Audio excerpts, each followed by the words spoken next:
repreende-o entre ti e ele só. Se te ouvir, ganhaste a teu irmão.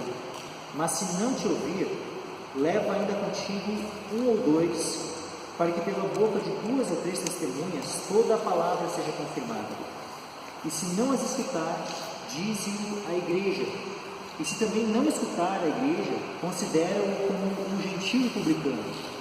Em verdade vos digo que tudo que ligardes na terra será ligado no céu, e tudo que desligardes na terra será desligado no céu.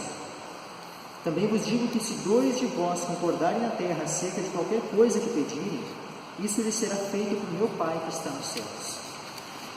Porque onde estiverem 2 ou 3 reunidos em meu nome, aí estou eu no meio deles. Amém. Pode sentar.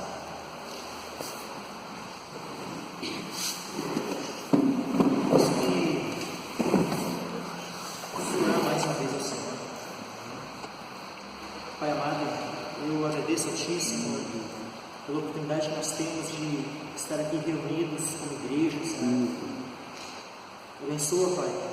Abençoa a minha vida, abençoa a vida dos meus irmãos. A mim, especialmente nessa noite, para transmitir a Tua palavra de um modo conveniente, Pai.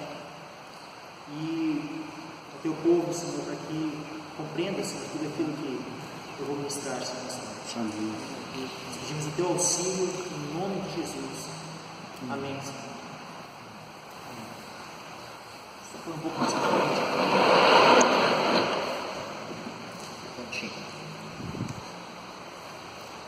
Então, hoje o assunto que eu vou pregar, não só hoje, mas eu vou começar assim nas próximas quintas-feiras, pelo menos mais umas 2.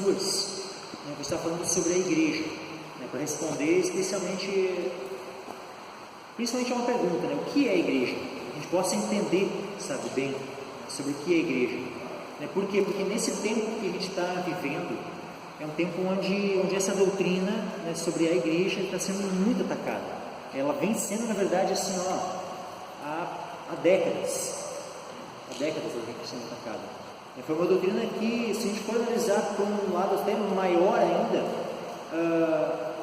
desde o princípio, desde lá de quando os apóstolos começaram a pregar o Evangelho, desde aquele período assim, e logo na sequência, começou a se desvirtuar, sabe? Quando surgiu, por exemplo, a Igreja Católica, com a união da Igreja, do povo de Deus com o Estado, então ali já começa um desvirtuamento, e desde então foi indo cada vez mais se dissipando as coisas, assim, como que se colocando uma nuvem sobre esse entendimento do que é a Igreja. Depois, com a reforma, começou a se haver uma restauração sobre esse entendimento, sabe, do que é a igreja. E essa pergunta, ela buscou-se uma resposta naquele período, e muitos deram resposta para isso. Havia muitos movimentos na reforma que buscaram responder essa questão. Mas agora, nesses últimos tempos, há muita gente que parece que não sabe, que acha que a igreja surgiu hoje. E tem muitos movimentos surgindo, muitos movimentos, sabe, denominações novas que surgem, movimentos novos que surgem, e cada um fala uma coisa, um diz uma coisa, outro diz outra, e um dá uma interpretação sobre o que é a igreja, outro dá outra, e aí fica uma bagunça, uma coisa assim que ultimamente, sabe, o povo não sabe mais direito exatamente o que é a igreja, há muita confusão. Então a gente vai buscar então responder aqui, e eu sei que eu não vou conseguir entrar, sabe, por mais que eu poderia ficar aqui o ano todo pregando sobre o que é a igreja, a gente não iria esgotar esse assunto. Então, mesmo aquilo que eu for falar, por mais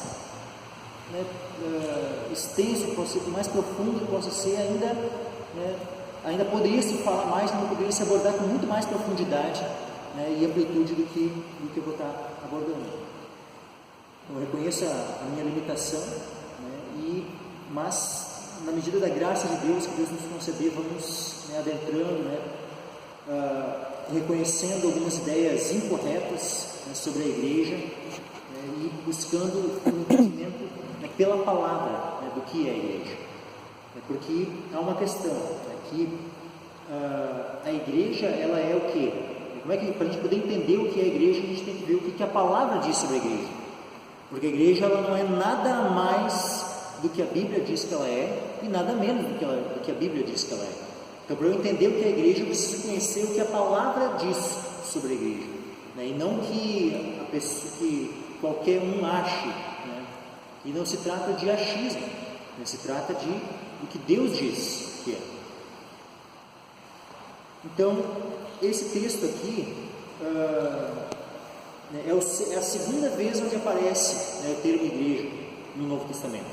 Nos Evangelhos só aparece 3 vezes a palavra igreja. É uma coisa interessante, sabe? Eu fiquei, não sei se, não faz muito tempo que eu fiquei sabendo disso, assim, que a palavra igreja, por mais que eu tivesse lido, né, a Bíblia várias vezes, assim, no Novo Testamento, né, muitas vezes, mas eu só me dei conta, né, que a palavra igreja, né, só aparece no Novo Testamento, assim, nos Evangelhos, aliás, né, por 3 vezes, faz pouco tempo, só no Evangelho de Mateus, no Evangelho de Marcos, no Evangelho de Lucas e no de João, né, não aparece o termo igreja.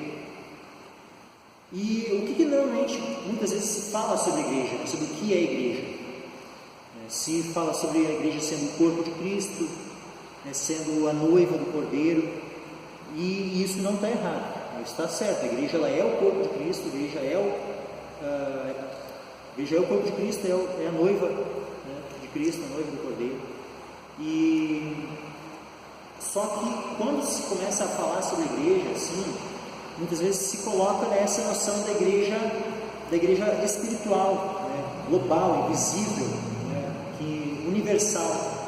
E só que a forma como o termo igreja é usado no Novo Testamento, né, na grande maioria das vezes, está tratando da igreja local, igreja física, né, igreja exterior que a gente vê com nossos olhos, né, e que não é, logicamente, um prédio, né, mas que são as pessoas que se reúnem. Então, a igreja, né, ela vem o termo igreja, ela vem da palavra eclésia, né, ou, aliás, a pronúncia mais correta até é eclesia. Eclesia é a palavra igreja, é a palavra que é transliterada para a igreja. E aí, então, assim, a gente precisa primeiro entender o que é uma tradução e o que é uma transliteração. Por exemplo, a palavra batismo. A palavra batismo é uma tradução? Não, ela é uma transliteração. É uma transliteração do termo grego baptismo. E aí que vem da origem a palavra batismo. Agora, eclesia, ela é transliterada para o termo igreja.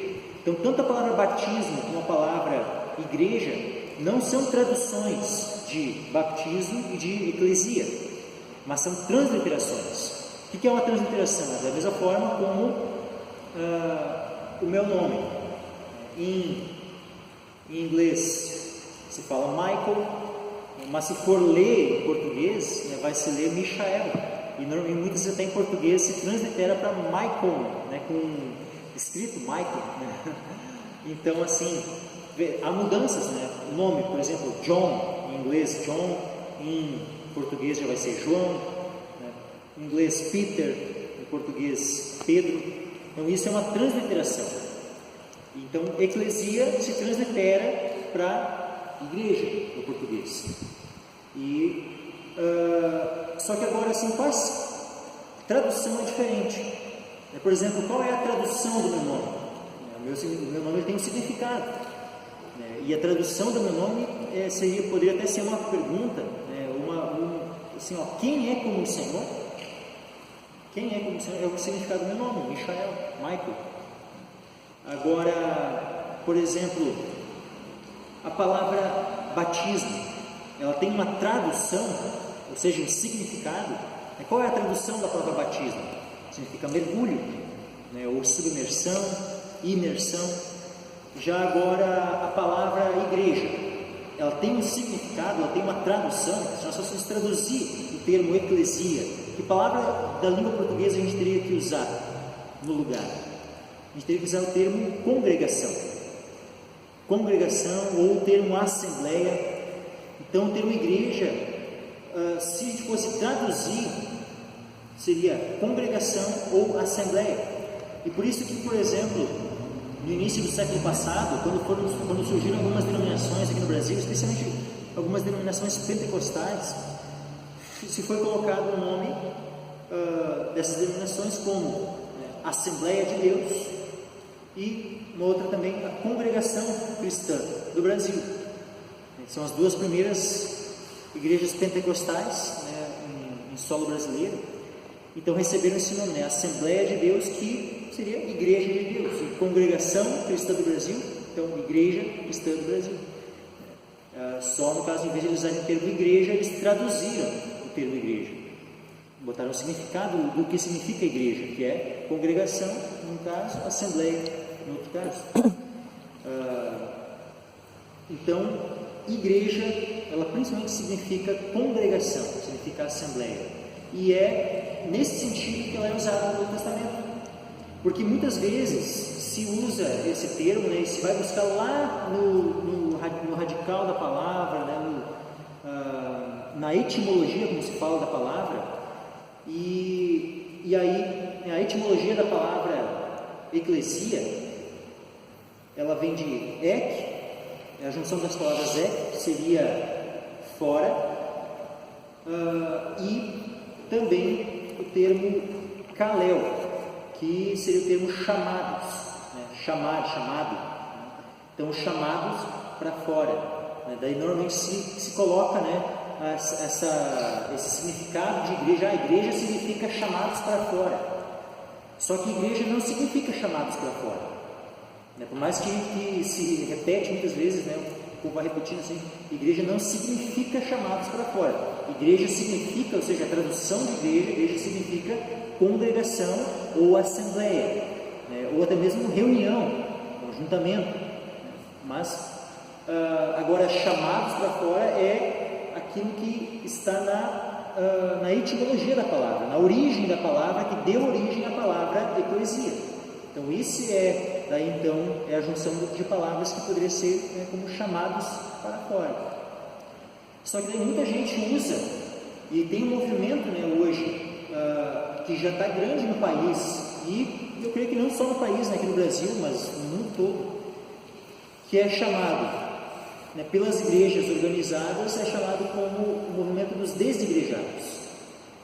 E esse movimento dos desigrejados é aquele povo que tem algumas concepções diferentes sobre a igreja, que eles consideram, assim, as igrejas que se organizam, que se reúnem, né, num prédio, tal, que tem, no caso, as denominações e tal, consideram como um sistema religioso, né, que não deveria nem existir. E aí, então, né, muito se fala, né, sobre chamados para fora, e daí dizem, chamados para fora do templo, chamados para fora, né, disso, daquilo. Mas eu já ouvi, sabe isso, né, sobre chamado, querendo dar a entender que igreja seria chamados para fora do templo. E como que, usando assim, né, o povo lá daquela época, né, tinha o templo lá em Jerusalém, né, e a igreja ela foi chamada para fora do templo. Só que tem muitos conceitos errados em tudo isso. Né? Para começar, esse local físico aqui não é o templo, não deveria ser chamado de templo. Né? E a igreja, no Novo Testamento, ela nunca chamou o seu lugar de reunião de templo. O local físico de reunião nunca foi chamado de templo. O único local onde a igreja se reuniu por um momento e era chamado de templo era o próprio templo que estava construído lá, o templo, né, o templo de Salomão, que depois foi reconstruído após o exílio, depois foi reformado por Herodes. Então aquele templo, né, que estava construído lá em Jerusalém, que hoje, né, o que resta dele, né, se entende, seja o Muro das Lamentações, né, que tem lá umas construções dos muçulmanos, né, no local onde era aquele templo, aquilo lá é chamado de templo. Aquele é o único templo físico que a gente percebe no Novo Testamento.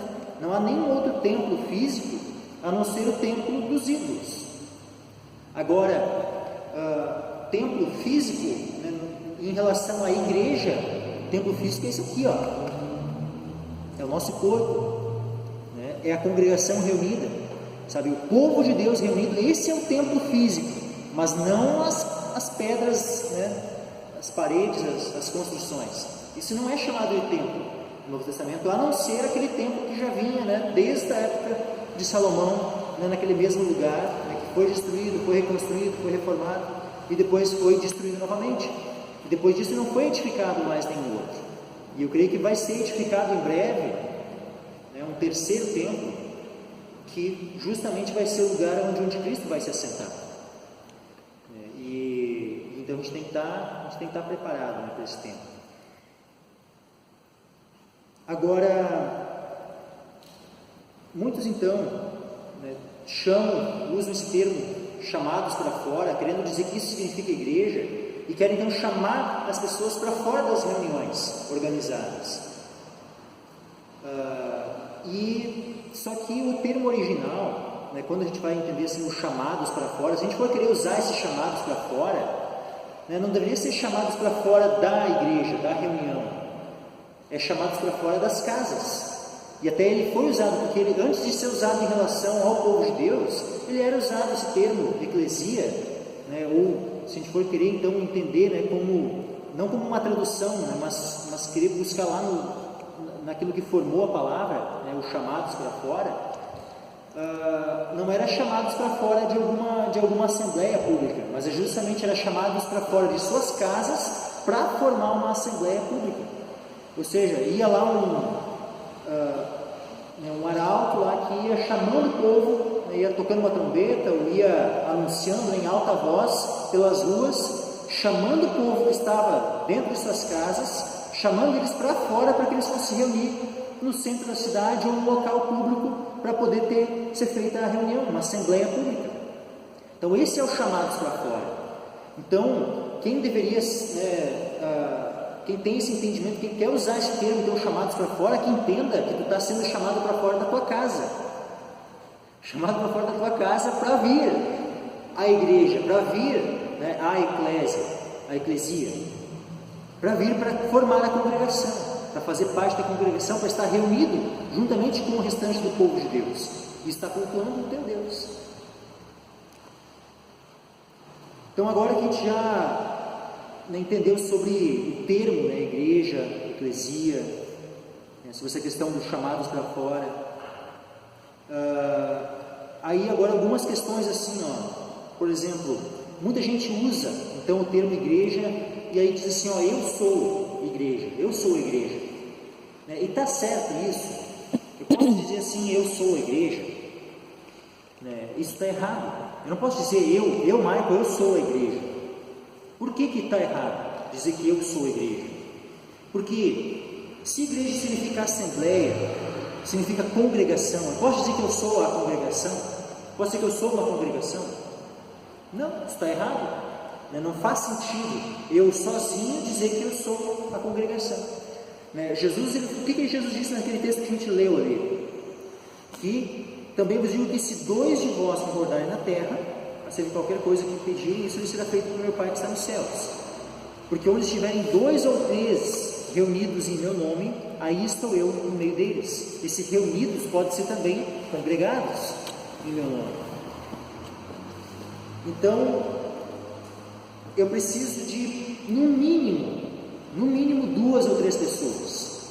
Se eu chegasse numa cidade, nesse aqui Capão da Canoa não fosse evangelizada, não tivesse nenhum crente aqui, e eu chegasse nesse lugar junto com a minha esposa para anunciarmos o evangelho aqui, eu e ela estaríamos então tentando implantar uma congregação aqui. Nós já poderíamos se considerar já a igreja em Capão da Canoa, eu e minha esposa. Mas agora, se eu chegasse sozinho aqui na cidade, eu, Mike, chegasse sozinho aqui no Capão da Canoa e não tivesse nenhum crente aqui, e eu começasse a evangelizar o povo daqui, enquanto uma alma não fosse ganha para o Senhor, eu sozinho não ia poder me considerar a igreja em Capão da Canoa. Mas no momento que eu ganhasse a primeira alma, e nós então começássemos a nos reunir, aí então 2, 3, e aí crescendo, aí já poderia se considerar uma igreja plantada. Mas uma pessoa sozinha não pode se considerar uma igreja. E o povo de Deus, uma vez que foi salvo pelo Senhor, ele passa a ter o desejo de se reunir, porque vai chegar o dia em que nós estaremos todos juntos com o Senhor. Então, como alguém que pensa que vai estar um dia junto, com todo o povo de Deus reunido, vai querer viver a vida toda isolado? Sabe, aquele que se isola, ele se insurge contra a verdadeira sabedoria, diz lá em Provérbios. E aí então tem quem diga, então eu sou a igreja, só que isso está errado. A gente não deve dizer eu sou a igreja, mas sim nós somos a igreja, porque nós somos a congregação. Não é eu que sou a congregação, é nós em conjunto, porque a gente vive num tempo onde, sabe, se tem colocado um foco nas coisas individuais em vez das coisas coletivas. Sabe, as pessoas têm sido cada vez mais egoístas em vez de colocar os interesses do seu irmão antes dos seus. É sempre o meu interesse em primeiro lugar, em vez de cada qual cuidando do interesse do outro, sabe, buscando o bem do meu próximo. Não, é primeiro o meu bem, depois que eu tiver com a minha parte tranquilo, aí o que sobrar é do outro. Só que isso não é comunhão. A comunhão, ela não trata da questão de sobra, sabe? E a igreja, nós temos que ter comunhão. Se não houver comunhão na igreja, nós não estamos entendendo o que é ser igreja, o que é nós sermos igreja. Quando eu digo ser igreja, não é eu ser sozinho igreja, é a congregação, é o povo ser igreja. Então esse ser igreja é algo que pode ser falado coletivamente, pelo povo, pela congregação. Nós somos a igreja. Mas agora eu sozinho, dizer que eu sou a igreja, isso está errado. Eu sozinho eu posso dizer assim, não, que eu sou parte da igreja, eu sou um membro da igreja, porque a igreja, ela não é o corpo de Cristo. Então eu sozinho não sou o corpo de Cristo. Eu sozinho, eu sou um membro do corpo de Cristo. Eu não sou o corpo todo, eu sou um membro desse corpo, eu faço parte do corpo de Cristo, mas eu não sou o corpo todo. Mas agora, o corpo de Cristo, essa expressão ela pode ser usada de duas maneiras, porque eu posso entender o corpo de Cristo como todos os salvos em Cristo, então isso vai englobar tanto todos os crentes vivos, como inclusive os que já morreram.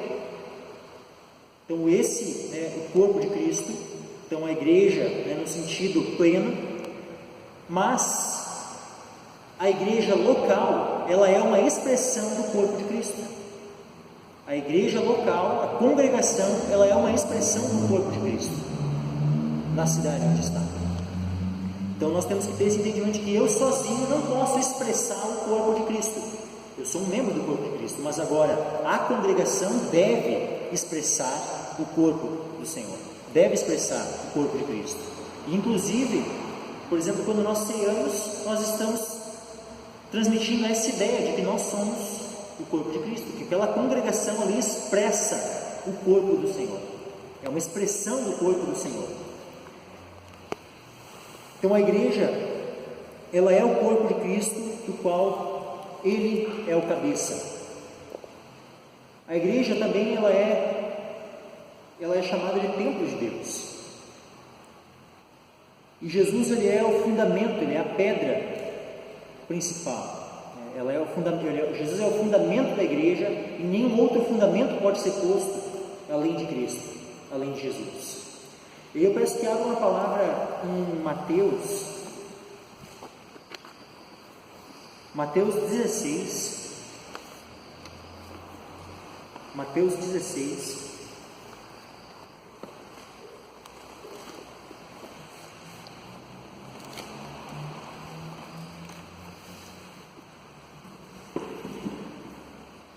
E aí o seguinte, Mateus 16, versículo 13, diz: E chegando Jesus às partes de Cesareia de Filipe, interrogou os seus discípulos, dizendo: quem dizem os homens ser o Filho do Homem? E eles disseram: uns João o Batista, outros Elias, e outros Jeremias, ou um dos profetas. Disse-lhes ele: e vós, quem dizeis que eu sou? E Simão Pedro, respondendo, disse: tu és o Cristo, o Filho do Deus vivo. E Jesus, respondendo, disse-lhe: bem-aventurado és tu, Simão Barjonas, porque tu não revelou a carne e o sangue, mas meu Pai que está nos céus. E também eu te digo que tu és Pedro, e sobre esta pedra edificarei a minha igreja, e as portas do inferno não prevalecerão contra ela. Eu te darei as chaves do reino dos céus, e tudo que ligares na terra será ligado nos céus, e tudo que desligares na terra será desligado nos céus.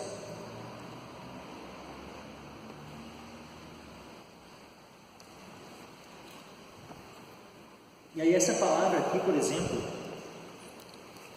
é uma palavra que ela já foi muito distorcida, porque, por exemplo, a Igreja Católica usa essa passagem aqui para dizer que a igreja está edificada sobre Pedro.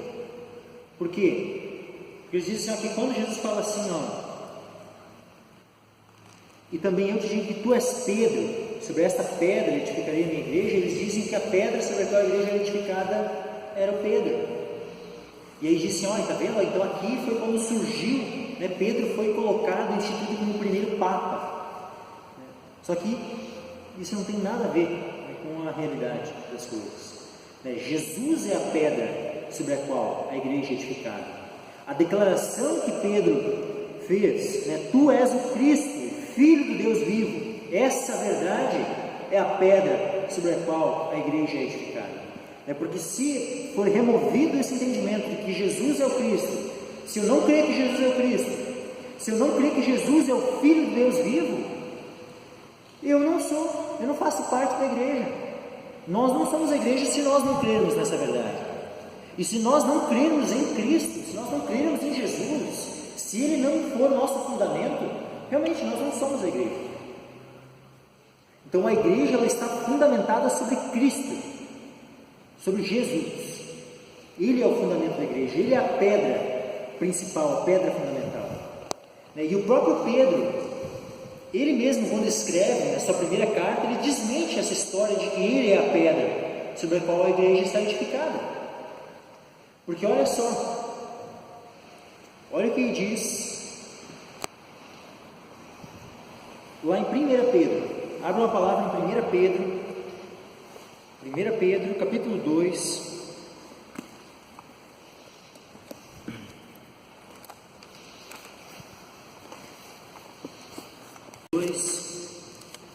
Versículo 3 em diante.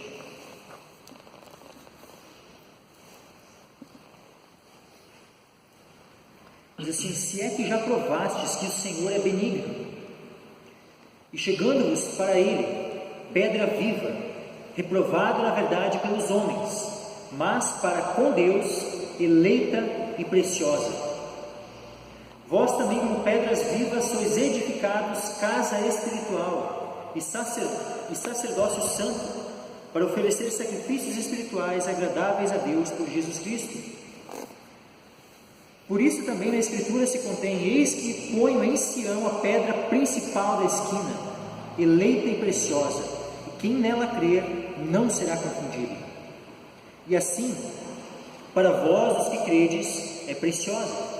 Mas para os rebeldes, a pedra que os edificadores reprovaram, essa foi a principal da esquina, uma pedra de tropeço e rocha de escândalo para aqueles que tropeçam na palavra, sendo desobedientes para o que também foram destinados. Mas vós sois a geração eleita, o sacerdócio real, a nação santa, o povo adquirido, para que anuncieis as virtudes daquele que vos chamou das trevas para a sua maravilhosa luz. Vós que em outro tempo não erais povo, mas agora sois povo de Deus, que não tinhas alcançado misericórdia, mas agora alcançastes misericórdia. Então aqui, coloca Jesus como sendo a pedra angular, a pedra de esquina, a pedra principal de esquina. E aí chega ao cúmulo de que uma vez eu vi um desenho, né? Eu entrei tinha um site católico assim, querendo defender que Pedro era a pedra sobre a qual a igreja estava fundamentada. E aí no desenho tinha assim, ó, tinha uma rocha embaixo, escrito assim o nome Pedro, uma rocha, um fundamento. E aí uma construção, né, com uma pedra de esquina em cima do fundamento, uma pedra ali vermelhinha assim, ó, bem de canto, escrito Jesus. E aí depois as outras pedras, né, nós, né, as outras pedras assim que foram edificação. Então Jesus é aquela pedrinha ali, né, aquela pedra principal, né, mas a pedra de esquina ali, mas sobre a qual o próprio Jesus está fundamentado sobre Pedro. Naquele desenho, sabe? Olha o absurdo de uma ideia dessas. Né? Então, assim, ó, tu vê, nós somos esse edifício, nós somos as pedras vivas que compõem esse edifício, né? Do qual o próprio Jesus é a pedra principal de esquina e ele é a rocha sobre a qual a igreja está fundamentada. Então, quando ele fala assim, ó, né, é isso que eu digo, e tu és Pedro. Quando ele fala assim, ó, sobre esta pedra, né, ele não usou o termo Petros de Pedro, mas usou o termo Petra de pedra, falando sobre si mesmo, ou sobre a declaração, ou seja, a palavra de Deus, a palavra que Pedro havia falado, a revelação da palavra de Deus, né, sobre esta pedra, né, sobre si mesmo. Jesus, que é o verbo vivo, a palavra viva, né, que desceu do céu, a palavra que se fez carne. Sobre ele está edificada a igreja. E nós então somos esse templo. Agora então, relacionando agora a palavra templo. Então a igreja é o templo de Deus. E aí, por a igreja ser o templo de Deus, a gente não pode entender que o templo é esse lugar onde nós nos reunimos. Então quando nós podemos dizer assim, ó, eu vou até o templo de Deus para cultuar ao Senhor. Posso dizer que eu vou até o templo? Eu posso dizer que eu vou até o templo, desde que eu entenda que o templo não é esse lugar, mas que o templo é o povo de Deus reunido, que o templo é a congregação. Então a congregação é o templo, não o lugar onde a congregação se reúne é o templo, não. A congregação é o templo, e nós mesmos também somos o templo. E é por isso que, nesse ponto, sabe, né, quando se usa o termo templo, né, templo de Deus, é que eu creio que aí é que mora a confusão, que alguns fazem confusão no sentido de afirmarem, né, eu sou igreja, eu sou a igreja. Né, porque eu posso dizer que eu sou o templo. A palavra lá em 1 Coríntios 6, justamente fala nesses termos, a respeito do nosso corpo. Em 1 Coríntios 6, diz assim: ou não sabeis que o vosso corpo é o templo do Espírito Santo, que habita em vós, proveniente de Deus, e que não sois de vós mesmos? 6 o que, irmão? 6, 19 e 20.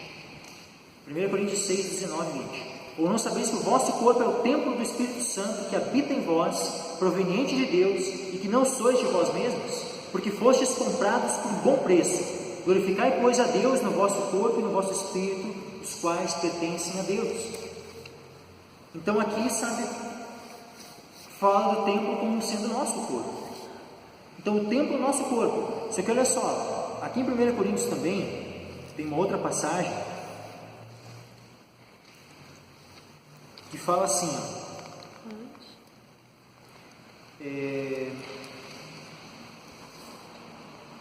em 1 Coríntios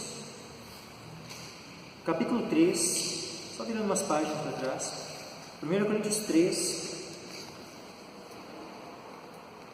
e versículo 9 em diante, diz assim, ó, porque nós somos cooperadores de Deus, vós sois lavoura de Deus e edifício de Deus.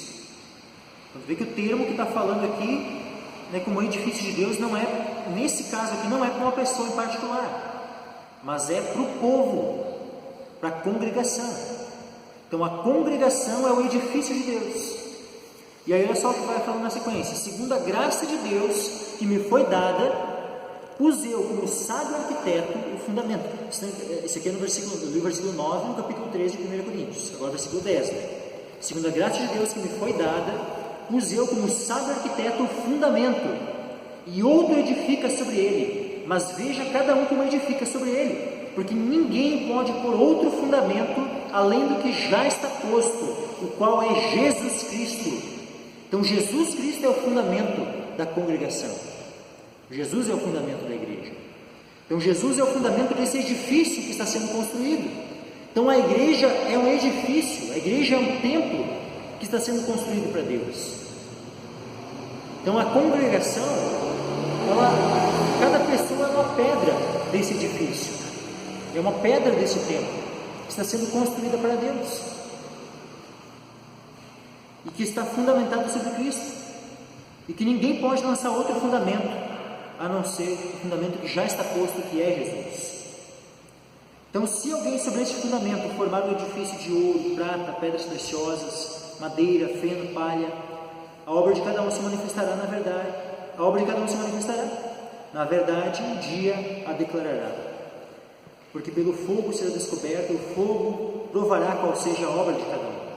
Se a obra que alguém edificou nessa parte permanecer, esse receberá galardão. Se a obra de alguém se queimar, sofrerá detrimento, mas o tal será salvo todavia como que pelo fogo. Não sabeis vós que sois o templo de Deus, e que o Espírito de Deus habita em vós? Se alguém destruir o templo de Deus, Deus o destruirá, porque o templo de Deus, que sois vós, é santo.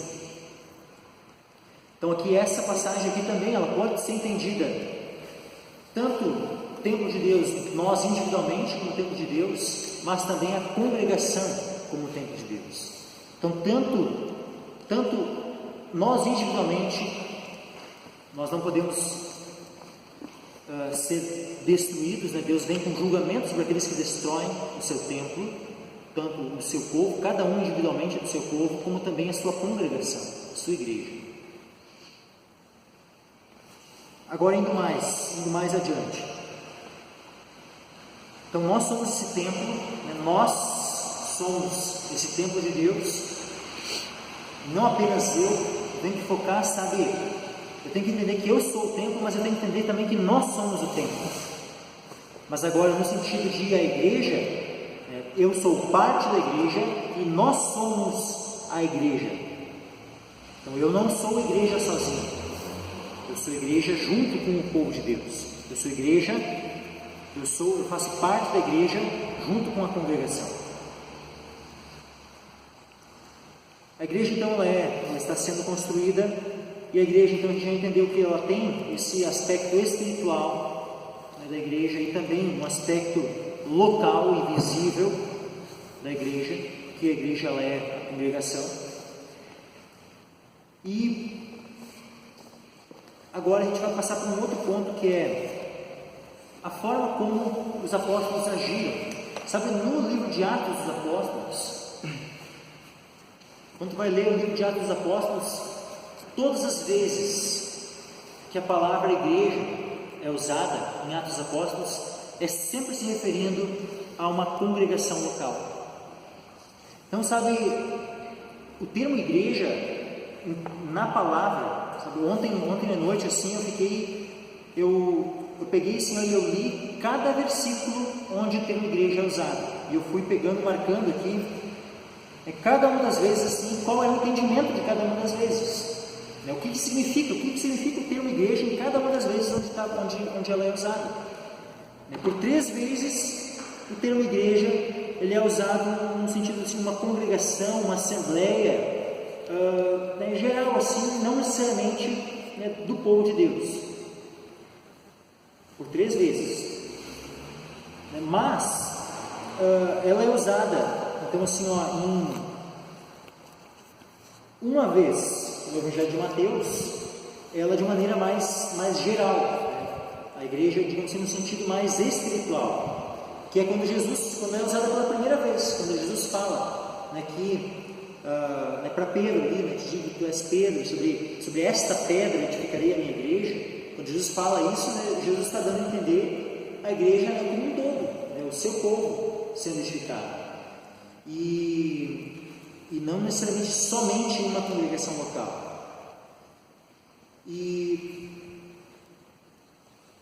Mas já agora, no restante, né, as outras duas referências no Evangelho de Mateus, todas as referências no livro de Atos dos Apóstolos, tirando aquelas 3 vezes, né, que eu disse ali sobre, né, que se refere, né, a uma assembleia, né, de uma cidade, né, mas que não era, né, do povo de Deus, todas as outras vezes está se falando de uma congregação local, né, do povo de Deus que se reunia numa cidade, né, e que se reunia, né, exatamente, que se reunia num local que não precisava ser, às vezes a igreja se reunia no templo, lá, enquanto ele ainda estava construído, sim.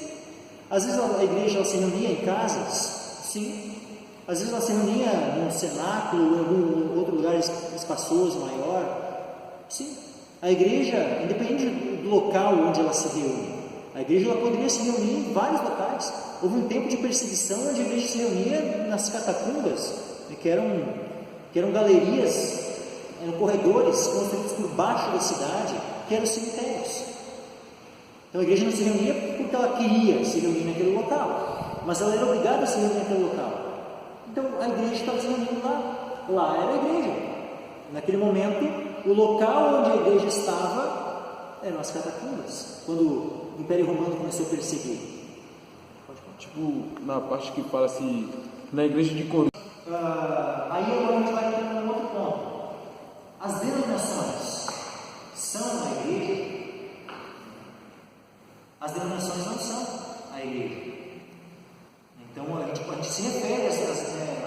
Por exemplo, hoje a gente usa esse termo, sabe? A gente fala, né, da igreja como prédio, a gente usa esse termo, né, para falar igreja como prédio onde a igreja se reúne. Sim, a gente usa o termo nesse sentido. Na Bíblia, nenhuma vez ele é usado dessa forma. A gente usa o termo igreja para se referir às denominações, tipo igreja quadrangular, igreja Assembleia de Deus, igreja batista, igreja, sabe? A gente usa o termo igreja para se referir às denominações, a gente usa, mas de fato, né, na Bíblia não tinha denominações, havia a congregação, o povo de Deus que se reunia no local. E então essa reunião, normalmente, quando era uma cidade, era um local só. Mas nada impede que pudesse haver vários locais de reuniões. Nada impede. Mas a congregação, o povo de Deus de tal cidade, normalmente era chamada a igreja, né, que está em Corinto, a igreja, né, que está em Colossos, a igreja na cidade de Tessalônica. Então, cada cidade tinha a igreja em tal cidade. Então a igreja, de fato, igreja, no sentido bíblico, ela não é nem a denominação e nem o prédio, nem o local onde a congregação se reúne. Mas, no sentido bíblico, igreja é a congregação, mas é uma congregação local. Sabe, na maior parte das vezes, onde se usa o termo igreja, está se referindo a uma congregação local. Então, nós não devemos, sabe, hoje cada vez mais tem gente que sabe que estão se debandando das congregações locais. E é uma congregação local organizada. Não é uma congregação local, não é só o fato de ter gente aqui que usa, não, então tá, é só uma reunião então eu posso aqui me reunir, eu e a Manuela aqui, né, e tal, porque a palavra diz onde 2 ou 3, então eu me reúno aqui hoje com ela, que nós somos a igreja, e ponto. Mas daí depois a gente não precisa mais se reunir mais, eu me reúno um outro dia, né, eu e o Lucas, e depois a gente também não se reúne mais, eu vou saber, um dia quando eu estou junto com alguém mas pessoas às vezes não querem ter um pastor sobre si, que não querem realmente estar se reunindo de forma organizada. Mas agora os apóstolos, quando eles foram pregando o Evangelho, eles então as congregações que estão sendo formadas, essas congregações elas eram organizadas. Não eram congregações desorganizadas, não eram congregar no sentido informal somente. Por mais que a gente possa, e é bom a gente poder se reunir informalmente. Mas a igreja ela se reúne, há uma ordem, sabe? Há uma ordem, há uma organização, e a palavra ela coloca essa organização. Então, quando Paulo ele foi nas cidades, pregando o Evangelho. Por exemplo, uma passagem muito interessante está em Atos capítulo 9:31. Atos 9, versículo 31. Diz assim, ó: Assim, pois, as igrejas em toda a Judéia e Galiléia e Samaria tinham paz, e eram edificadas, e se multiplicavam, andando no temor do Senhor e consolação do Espírito Santo. Vamos ver que aqui está falando que nós temos igrejas com congregações. Em nenhum lugar, sabe, nenhuma vez que se usa o termo igreja, nunca vai poder substituir o termo igreja pela expressão nós somos chamados para fora. Não posso dizer assim, pois, os chamados para fora em toda a Judéia e Galiléia, é uma coisa muito estranha, né? Mas agora, assim, pois, as congregações em toda a Judéia e Galiléia e Samaria tinham paz, e eram edificadas e se multiplicavam, andando no temor do Senhor e consolação do Espírito Santo. Toda vez que tu vê o termo igreja, tu vai poder substituir o termo igreja por congregação. E é muito interessante, sabe, que William Tyndale, ele foi um dos reformadores na época de Lutero. Ele foi o primeiro que traduziu, não é que ele foi o primeiro que traduziu a Bíblia para o inglês, porque já tinha antes disso tido já algumas traduções já para o inglês, uma ou duas. Uma de Wycliffe e não tenho certeza se tinha tido até uma outra antes disso.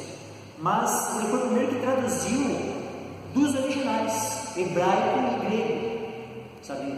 E quando ele traduziu o Novo Testamento do grego, o termo eclesia, ele traduziu como congregação.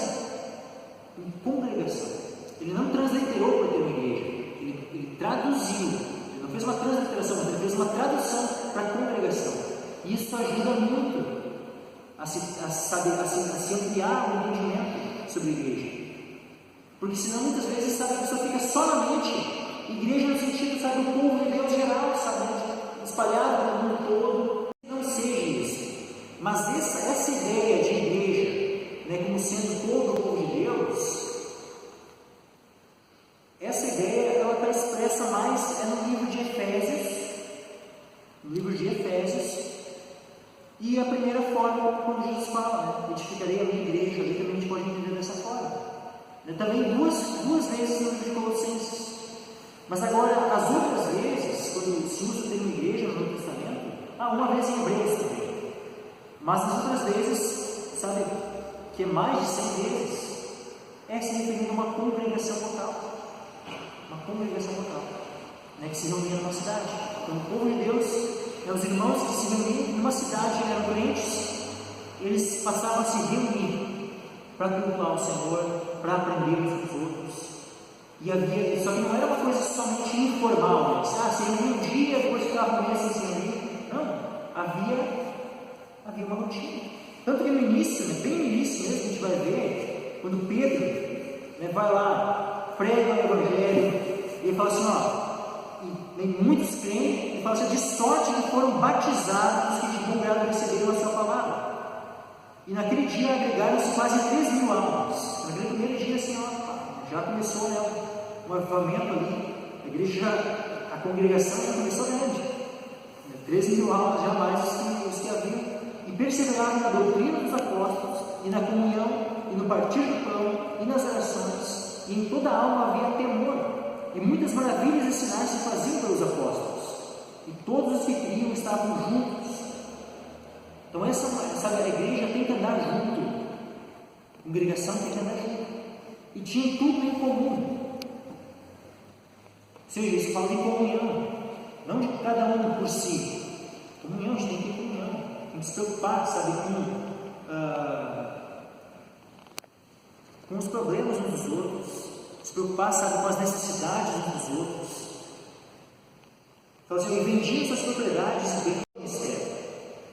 E perseverando, unânimes, todos os dias, no templo e partindo pão em casa, comiam juntos com alegria e singeleza de coração, louvando a Deus e caindo na graça de todo o povo. E todos os dias acrescentavam o Senhor à igreja aqueles que se haviam de salvar. Ou seja, acrescentavam ao Senhor a congregação, aqueles que se haviam de salvar. Só que olha só o que fala aqui, eles perseveravam unânimes todos os dias no templo e partindo pão em casa. Era todos os dias que eles faziam isso, eles se reuniam tanto informalmente nas casas, como formalmente no templo. Só que isso aqui, muita gente usa isso aqui para dizer assim, ó, a gente tem que se reunir no templo, né? E daí só se referindo ao lugar e nas casas. Né? Então, por exemplo, assim, eu já participei de uma igreja que era em célula, então daqui que ressaltava muito isso, tá vendo? Aqui é a base, ó, de se reunir no templo, mas falando do templo, do local de reunião, como esse aqui, e nas casas, no caso onde tinha células. Só que não é isso que está falando aqui. Por quê? Porque depois disso, se templo é o lugar onde o povo se reúne, né, o local assim de que não sejam as casas, então ele ia continuar se usando depois para todo local onde a igreja se reunia, ia estar se usando pelo templo, mas nunca mais foi usado. Por quê? Porque aqui templo era o templo lá de Jerusalém, era o templo construído, e que não só a igreja estava usando aqui, mas os judeus estavam usando. A igreja só estava usando aqui porque era um local público grande, então onde eles poderiam se reunir em maior número, né? Já que nas casas não se poderia reunir toda a congregação, né? Ainda mais esse número tão grande como foi aqui, né? Já de primeira, já 13 mil almas. Como é que esse povo todo podia se reunir, a não ser num local, né, num local muito grande? Qual era o local grande e espaçoso que havia naquele tempo? Naquele tempo, o templo construído. Mas agora, depois que o templo foi destruído, nunca mais um local de reunião, um local físico de reunião do povo de Deus não se chamou mais templo, não na Escritura. Mas agora sim, então a igreja ela se reunia com frequência, e ali fala a frequência, né, no primeiro momento ali, era todos os dias a igreja se reunia. E quando os apóstolos foram pregando o Evangelho, a gente vê aqui, ó, em Atos capítulo 14, e versículo 23 especialmente. Mas Paulo ele foi indo na região da Galácia,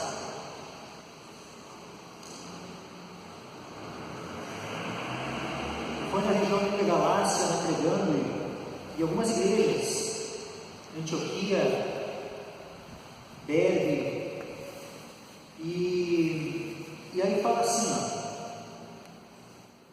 ele foi pregando o Evangelho em cada cidade e ia sendo perseguido. E ele sendo perseguido, ele ia perseguindo uma cidade e ia indo para outra. Ia pregando na outra e ia ganhando almas para o Senhor, ia formando discípulos. E depois ele foi voltando. Ele disse assim, tendo anunciado o Evangelho naquela cidade e feito muitos discípulos, voltaram para Listra, que é a cidade onde ele tinha pregado antes. E Icônio, que era outra cidade onde já tinha saído, e Antioquia. Então ele foi voltando para aquelas cidades. E confirmando os ânimos dos discípulos. Então aqueles discípulos, aquelas pessoas que ele já tinha ganho para o Senhor, então já tinham se tornado discípulos, porque já tinham crido em Jesus, já tinham sido batizados. Então aqueles que já eram discípulos, o que ele fez? Ele foi lá confirmando os ânimos dos discípulos, exortando-os a permanecer na fé, pois que por muitas tribulações lhes importa entrar no reino de Deus, e havendo-lhes por comum consentimento eleito anciãos em cada igreja. Aqui, então aqueles discípulos, eles já estavam reunidos, e uma vez reunidos, organizados, foram eleitos anciãos, e esses eleitos aqui, eleitos também até por erguer de mãos, ou seja, o povo também teve participação nisso. Então, elegeram anciãos, ou seja, que eram então os pastores, que iriam estar naquelas congregações, orando com jejuns, os encomendaram ao Senhor em quem haviam crido. Então, em cada cidade onde Paulo anunciou o Evangelho e formou discípulos, em seguida ele foi voltando, confirmando aqueles discípulos e organizando aquelas congregações. Então aqueles discípulos que haviam sido formados não ficaram ali para se reunir informalmente, quando quisessem, da maneira como quisessem e achassem melhor. Mas eles foram organizados em congregações. E então com certeza havia dias de culto. Um dia que a gente vê claramente em várias das epístolas, né, das cartas de Paulo, é que eles se reuniam no primeiro dia da semana. Lá no início, a gente vê que eles se reuniam todos os dias. Mas agora, depois disso, né, não tem mais uma referência clara de que eles se reuniam todos os dias, mas que havia um dia específico. Pode ser que eles se reunissem mais dias, né, mas o dia específico mais claro assim que para quem se reuniam era no primeiro dia da semana. E então de uma maneira organizada, né, em congregações. Então isso é o que o apóstolo Paulo foi fazendo. Ele ia chegando em cada cidade e ia formando então congregações. Aqueles discípulos que iam sendo formados já faziam parte então de igrejas, faziam parte de congregações, formavam congregações.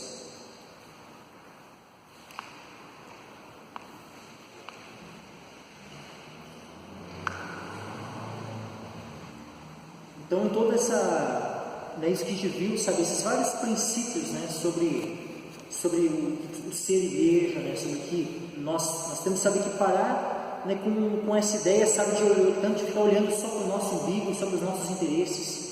A gente tem que olhar, sabe, para o coletivo, né, para o povo de Deus, né, não apenas para o eu, mas para a congregação, porque tanto é importante a minha adoração individual. Sabe, eu não posso negligenciar a minha adoração ao Senhor individual, que eu posso fazer na minha casa sozinho.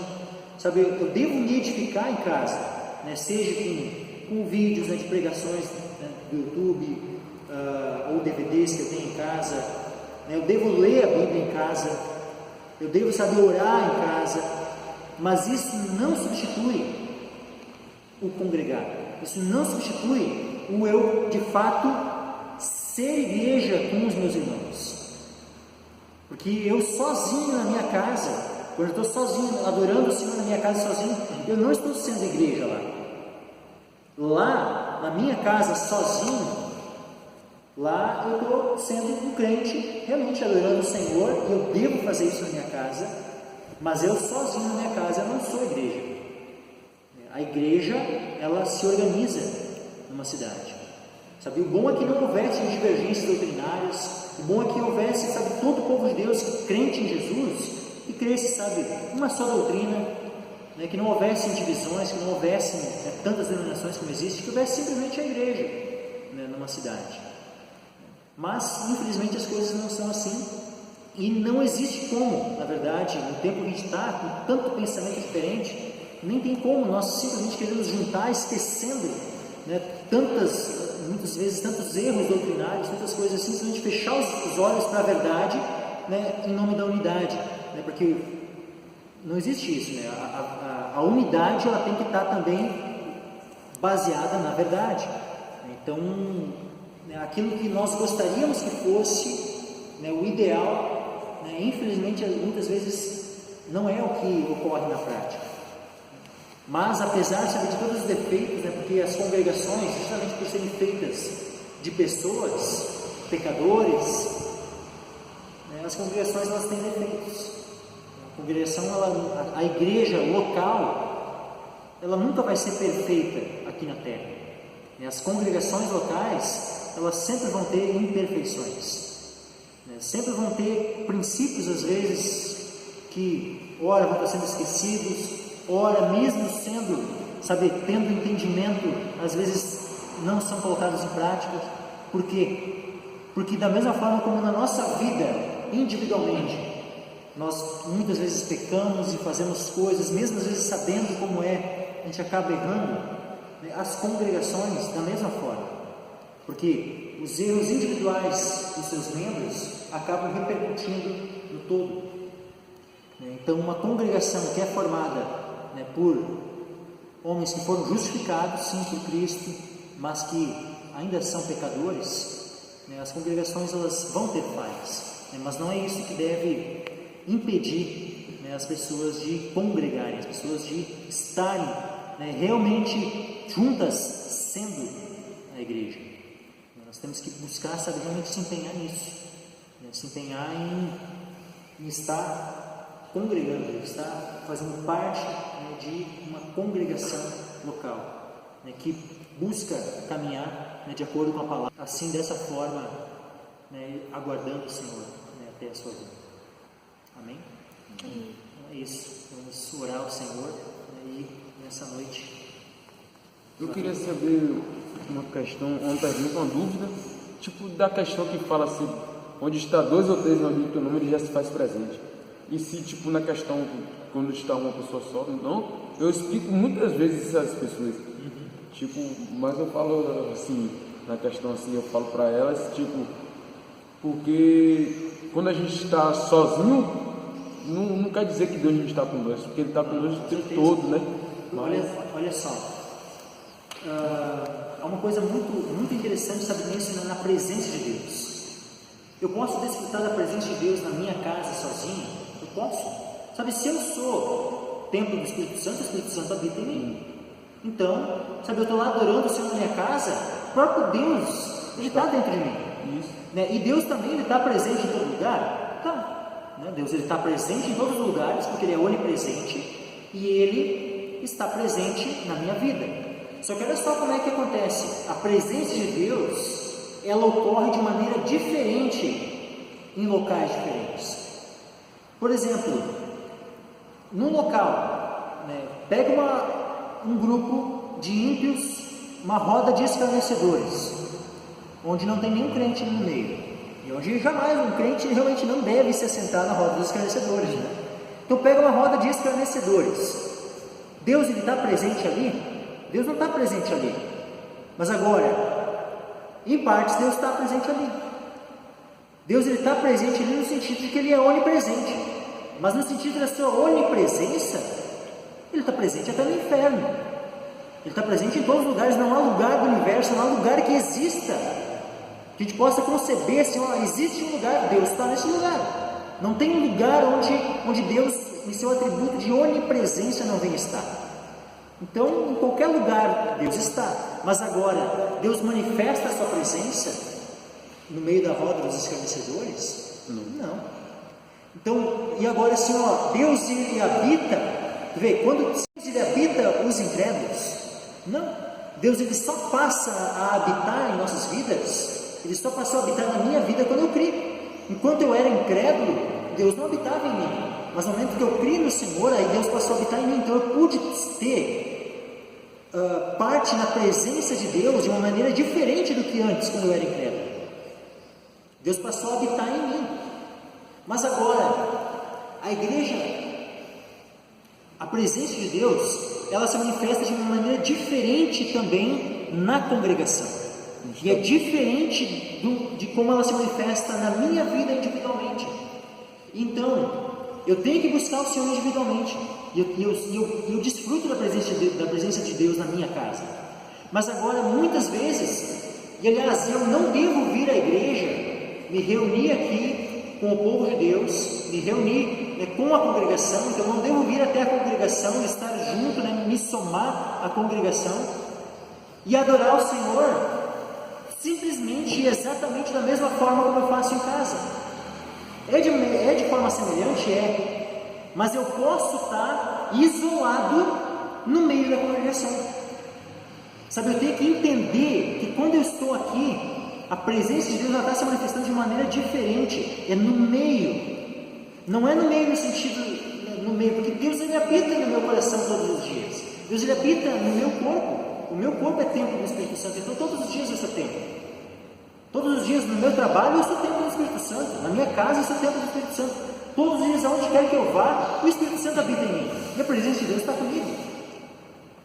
Então, mas agora, quando a gente se reúne como igreja, é diferente. E a presença de Deus se manifesta de maneira diferente. É como aquele Salmo 133. Ó quão bom e quão suave viverem unidos os irmãos. Ali fala, o que mais fala naquele Salmo? Ali ordena o Senhor a sua bênção e vida para sempre. Ou seja, por quê? Porque há algo especial quando o povo de Deus se reúne, se congrega. Deus manifesta bênçãos que Ele só vai manifestar quando o povo dele está reunido para cultuá-lo. E da mesma forma, aqui, sabe, Jesus, Ele manifesta essa presença de maneira diferente quando tem 2 ou 3 reunidos. Porque fala assim, ali eu estou no meio deles. A chave para a gente entender é no meio deles. Porque o que acontece? Quando Jesus ressuscitou, ele apareceu para Maria Madalena individualmente.